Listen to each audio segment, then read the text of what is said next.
The Neo Sumerian period, which lasted roughly between 2300 and 2000 BC, followed the period of the collapse of the Akkadian Empire, and as a result there was a revival in the political fortunes of the old Sumerian cities of the south, particularly the three largest, Uruk and Lagash.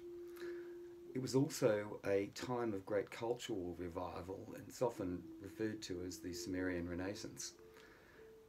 It was marked by a number of remarkable rulers such as Ur-Nammu, who's depicted in the stela in the Louvre, who was the builder of the great ziggurat of Ur, or it commenced it, and also the remarkable Gudea of Lagash. Now, this man never took the title of king. Lugal is referred to as Ensi, which we usually take as to mean governor or prince. He was a energetic builder, lawmaker, and commissioned a large number of sculptures of himself, which are found in museums throughout the world, a particularly large collection in the Louvre. This is an example of a copy of a statue of his in the Louvre. One art form that became very popular was the stela, that had been around for centuries, but it achieved new refinement in this period, and this really follows the Akkadian influence.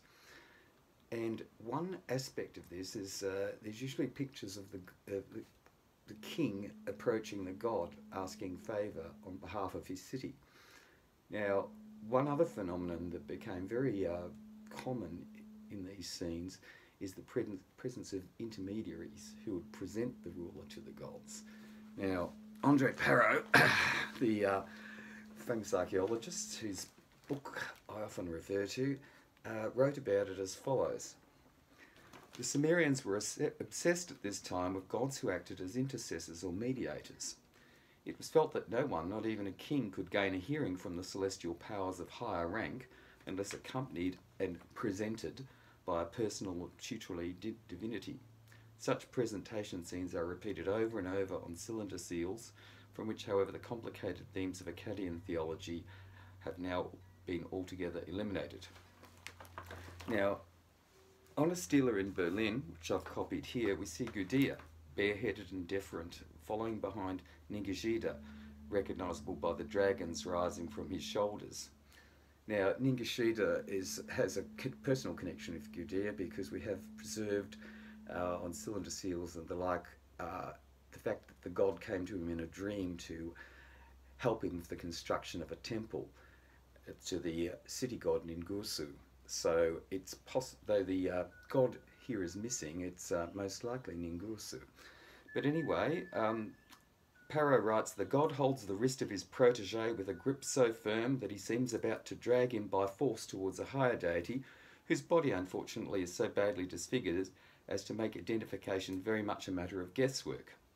Streams of water pouring down in front of him certainly suggest Enki, the god of water, but Ningirsu, the nourisher of the fields, could also have been thus represented. What remains of the iconography of the other participants shows them all to be bearded.